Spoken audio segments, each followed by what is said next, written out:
Have you ever wondered if you've pivoted so many times that you've lost your purpose? I have. I've gone from vocal coaching to life purpose coaching, kind of, to generic business coaching to Trello consulting. If you look at this path on paper, it looks like completely separate businesses. But what if they aren't? What if there's been one thread running through all of them that God has been weaving together all along? That's what this chapter of the book that we've been inspired by for this series, Leadership Not by the Book, by David Green, the CEO of Hobby Lobby, that is what he was talking about in this chapter. The chapter is called Remember Your One Thing, Not the Shiny Things. And those of you who are already feeling convicted just hearing me talk about pivoting and shiny things and all of that, you're not alone. Bear with me because I think you're going to find that this is actually more affirming and inspiring than it is convicting. But before we dive deeper into this topic, if you've been enjoying this series, please take a moment to like the video, subscribe to the channel if you haven't already, ring that little notification bell, and share this with another Christian business owner that you know will be inspired by it as well. And if you've been watching this whole series, thank you so much for being here. Okay, so yes, we're inspired by this book, and yes, this is a series. So if you catch this one first, you might want to go back to the beginning. So I'm going to go ahead and link that up above so that you can start at the beginning and watch all the way through. But even though we're inspired by the chapters in this book, we're more inspired and more encouraged by the wisdom in the Bible. So that's always weaved in here, and it's not going to be any different today. I'm going to start actually with a verse that I think is pretty relevant to this. Now, obviously, it's talking about being focused on the mission of God, but as Christian business owners, no matter what our actual assignment looks like, we're all focused on that same mission too, right?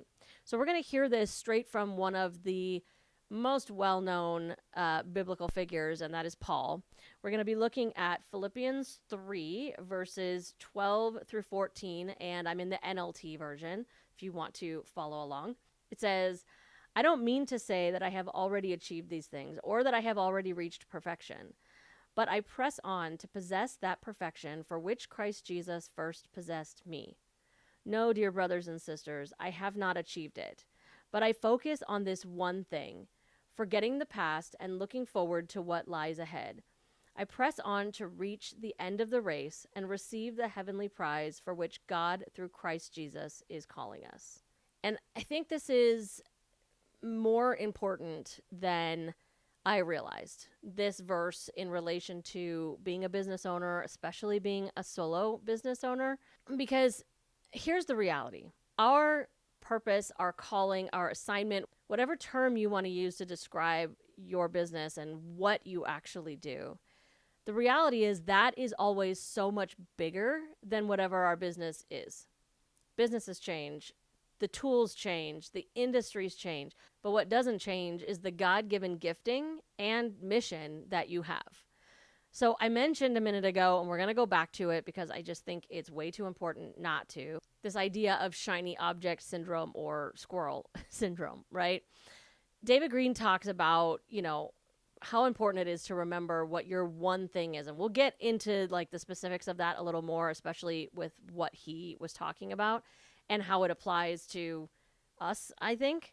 But I think as solopreneurs, we are uniquely vulnerable to shiny object syndrome or the idea of pivoting for so many reasons. I mean, for someone like me who works in like tech and things like that, new platforms are very quick to turn my head and grab my attention. And is this going to be the new it thing? Is this better than what I already know and love?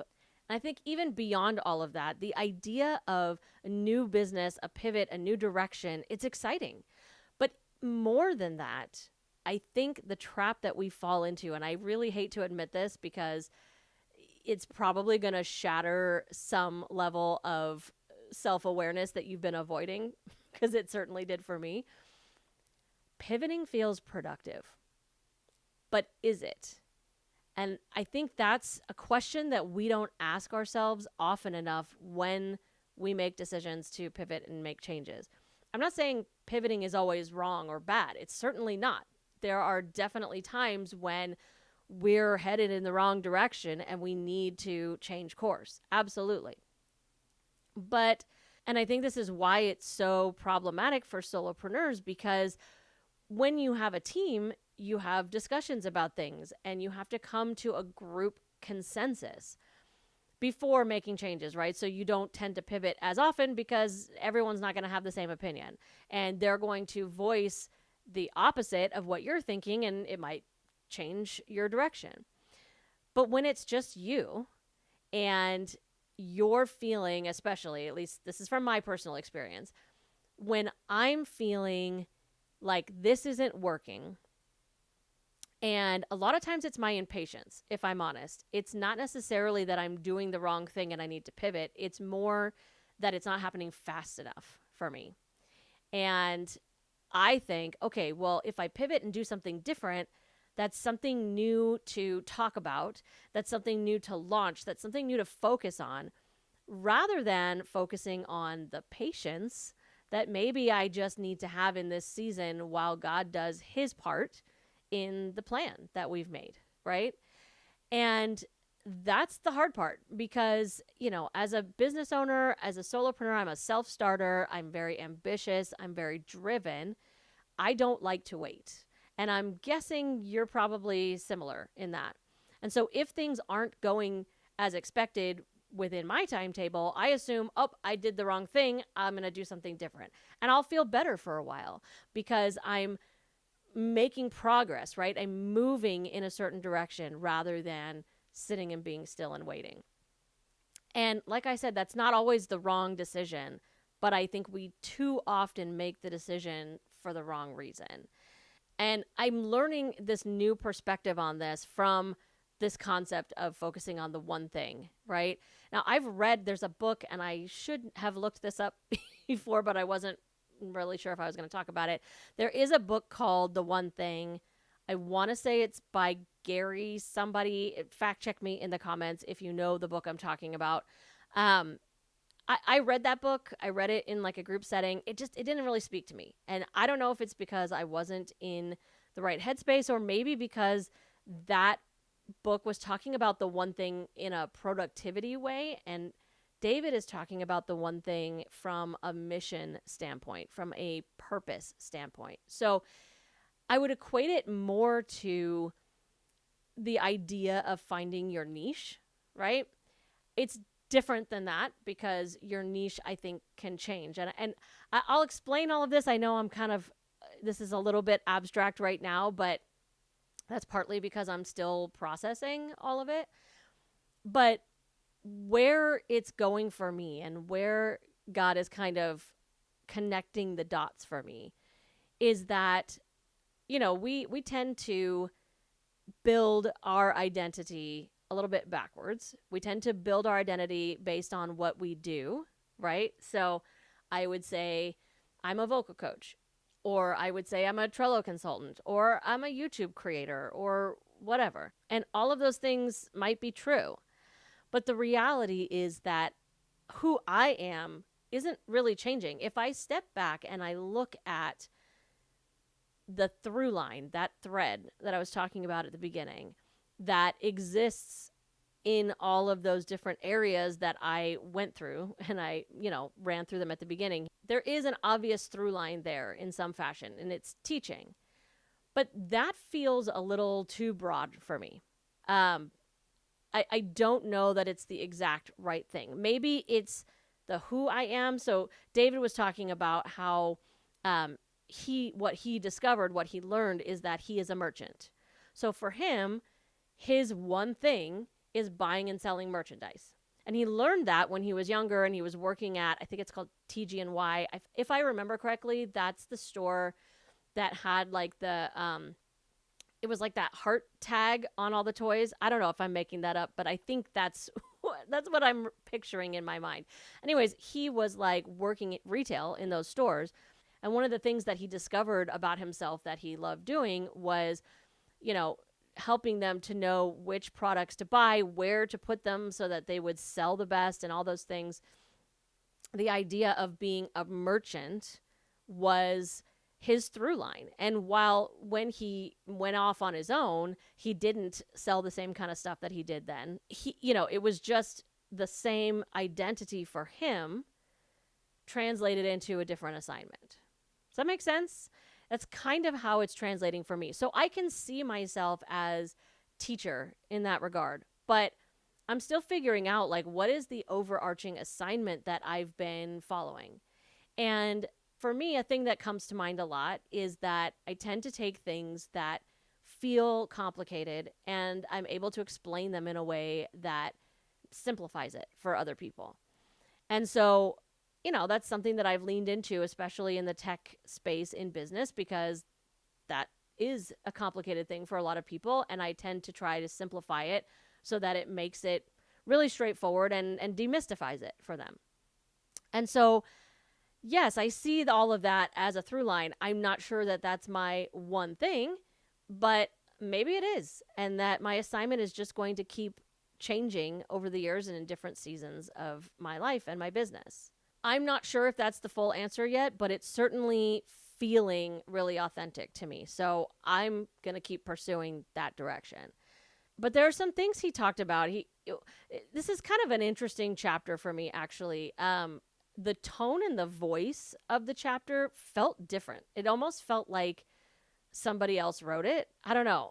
It was kind of weird. But he talked about how do we discover what our one thing is. And he didn't give any kind of formula. I'm not holding anything back here. I kind of hoped he would, right? I was like, oh, yeah, give me a checklist or, something to do so that I can nail down what my one thing is and just run with it. He didn't really do that, but he did kind of imply that we might be asking ourselves the wrong questions sometimes, and I tend to agree with him. So instead of asking ourselves, what kind of business should I build, which I think is one of the things that we tend to ask first, and it's logical, right? I don't necessarily think that it's a bad question, but maybe it's not the point. Maybe the questions we should be asking are more like, what have I always loved doing? What kinds of problems do I find myself drawn to solve? What do people consistently come to me for? That's one that I think most of us do ask ourselves, but maybe we need to ask ourselves that more regularly, especially in the moments when we're feeling a pivot coming on. And then this one, though, I think is really important. What has remained true through every season?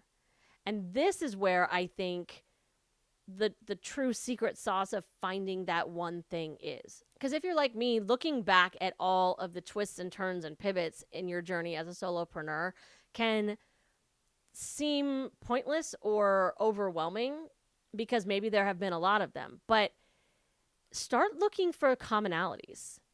Not, okay, well, I did this and then I did that and da-da-da. What brings those things together? Is it like me that you wanted to help people to feel more confident? Because that is something, and actually now I'm saying that out loud, that is definitely a theme for me. As a vocal coach, I didn't just teach singing. One of my specialties was helping people to build self-confidence as a singer and going into the audition room.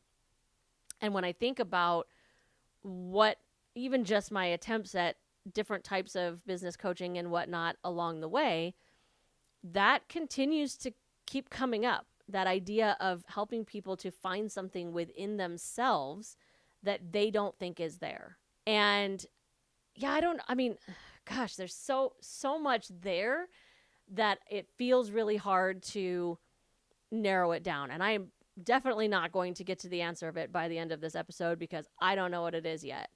But I think that last question, what has remained true through every season, that might just be the key right there. David talked about this too. It wasn't that he always knew that he wanted to be in the world of arts and crafts and things like that. He knew that being a merchant, he loved buying and selling merchandise and all of that. God just led him to the industry that he's in, but that wasn't his original goal specifically.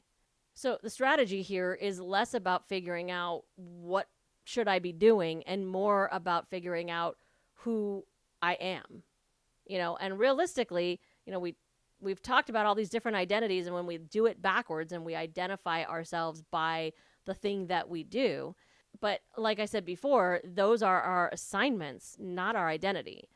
Our identity is that we belong to Christ, and everything else that we do flows from there. Colossians 3:23 says, "Work willingly at whatever you do as though you were working for the Lord rather than for people." And that's kind of what this whole book has been about, right?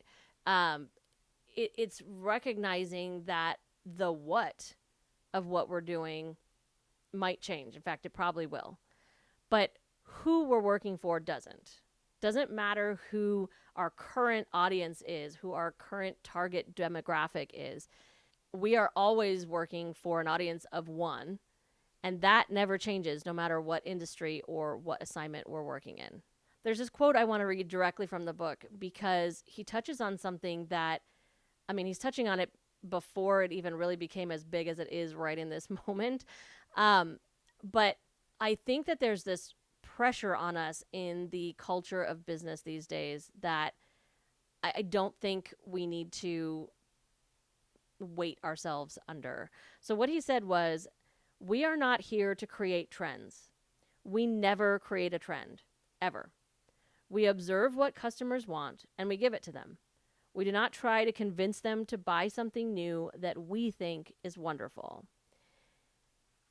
And I don't know. I don't know if it's because of being in the content creator space like I am, but I feel like it almost got easier for me when I became a content creator than it was when I was just a business owner trying to use social media to get the word out kind of thing. But this idea of being an influencer, of starting a trend and going viral and all those things, it is so pressure filled. And, for me, it stifles creativity because I always felt like I had to invent something or discover something that nobody else has ever said or thought or found or whatever. For me in the tech space or the productivity space, to say something, to have a philosophy or a theory that nobody else has ever expressed. And the reality is that that's just very highly unlikely. If you really look at what most of the influencers, specifically in like the business space or the personal development space, a lot of them are saying the same things. They're just voicing it from their own perspective, right? And so putting this pressure to become the next Mel Robbins or Amy Porterfield or Jenna Kutcher, whoever, that I'm putting on myself, I'm well aware of that, is completely stifling my creativity and keeping me from focusing on my one thing, which has nothing to do with any of that. Because everything that I've been talking about here, none of that has to do with being an influencer or being any of those things, coming up with anything brand new under the sun, right? So it's pulling me off course. And David did tell a whole story about how there was a little bit of time where, Hobby Lobby was doing really well and he got interested in furniture, I guess. And so he thought, I'm going to start a furniture store. And he went off and started trying to do that. And after a certain amount of time, he realized, okay, this is pulling my focus. This is not where I'm meant to be. I'm meant to be doing this one thing. And granted, yes, they do sell some furniture in Hobby Lobby, and maybe this is partly why. But he ended up, handing off that furniture business, whatever it was. He didn't say the name of it, but to somebody else and stepping away from it and then getting his focus back where it belonged. And so I think that if we can really hone in on what our one thing is, it can become like a beacon to help us stay in the right direction, even though we're going to make turns and pivots along the way. We'll have that North Star always guiding us in one direction so that we're not wasting time on little side quests and offshoots because they're just shiny objects or because things aren't happening fast enough for our taste in our current direction. The last thing that I want to talk about just really, really briefly, because I'm sure this is already getting long, but it was such an interesting concept to me that I wish I had known at least 6 years ago when I first moved into the business coaching space. Was this idea that he was talking about of cousins when it comes to products or services or offerings, whatever it is. And the concept was that, like, when you have something that's working, now for someone like me, and I'll just talk about this from my own experience, you can see this even on my channel. If you look back at some of the older tutorials on my channel, you will absolutely see me getting sidelined by cousins. Okay. So I started out very much talking about Trello and doing tutorials on that specific platform. And, you know, there's always been in the back of my mind this slight anxiety that, you know, I don't own Trello. Trello could go away someday. And then does my whole business go with it? Right. So that's always been like a back of the mind fear that I'm working on because I don't control it. But in the meantime, I can still focus on it. It's still there, right? So I can focus on Trello. That's where a large chunk of my audience has come from. You might be watching this video because of Trello. And yet I got very easily sidetracked by Notion. And that was partially because it was shiny and new and it was really popular at the time. And maybe this is going to be the new thing. So I should go that direction, right? And then there was, well, what about the people who want this kind of productivity or project management training, but they don't want to use Trello? They're using Asana or Monday.com or whatever. You know, maybe I need to do tutorials and trainings on all of those different platforms, and then I can sell to so many more people and da-da-da-da. And you can see how this is snowballing out of control while I'm even talking about it. And I think we do this a whole lot more often than we could even possibly imagine or realize until we look back when we're made aware of this concept of cousins. This is the idea of a product that is so similar to a product that is already working well for us and serving our customer base well, but that is maybe asked for by a couple of people. You know, somebody says, oh, well, I wish you could show me that in Asana or whatever. And I think, oh, well, maybe I should do that for one or two people. Even though I know there are people out there who are already doing this for Asana, I should refer them over there, right? Instead of pulling myself off the Trello train to just kind of like delve into something for them. Do you see what I'm saying? Like it doesn't even logically make sense when I look back at it now, but I did it all the time because I was trying to serve the customer that was in front of me. And that's a natural tendency, but I think the wrong one, at least for me and my type of business in hindsight. So I just want to wrap this up with one more thought and quote from the book. He says, "My calling is to be the best merchant I can be. My focus, at this moment anyway, is to be the best merchant of crafts that I can be. If the craft world crashed and burned tomorrow, I would need to find a different focus. But my purpose and calling would not change. God has gifted me to be a merchant, and I know it." That is so relatable to me because, like I said, I've always had that little fear. If I tie too much of what I'm doing to any particular tool that I don't control, does that mean that my business is out of my hands and that somebody else has the power? And no, not when you have this perspective. I love the very end of that, and I know it. He's saying he has the confidence that his calling, his one thing, being a merchant, is static. It's not going to change just because the world around him changes. If nobody wants to buy arts and crafts and stuff like that anymore, then he can use that skill set, that God-given gift, and find a new industry to use it in. And I can do the same. If Trello changes, if AI comes in and takes over all of productivity, which it's trying to do right now, if YouTube were to go away and I no longer had this platform to communicate with you guys on, none of that changes what God's calling for my life is. All that does is tell me that I need to find a new way to pursue it. In Ecclesiastes 9:10, King Solomon said, "Whatever you do, do well. For when you go to the grave, there will be no work or planning or knowledge or wisdom." The assignment that we have right now deserves faithfulness. It deserves obedience. But it's not everything. So instead of asking yourself, well, what's my next pivot? Try asking, what has God been developing in me consistently over the years? Thanks for watching this episode all the way to the end, and I hope that you liked it, and more importantly, that you found it helpful.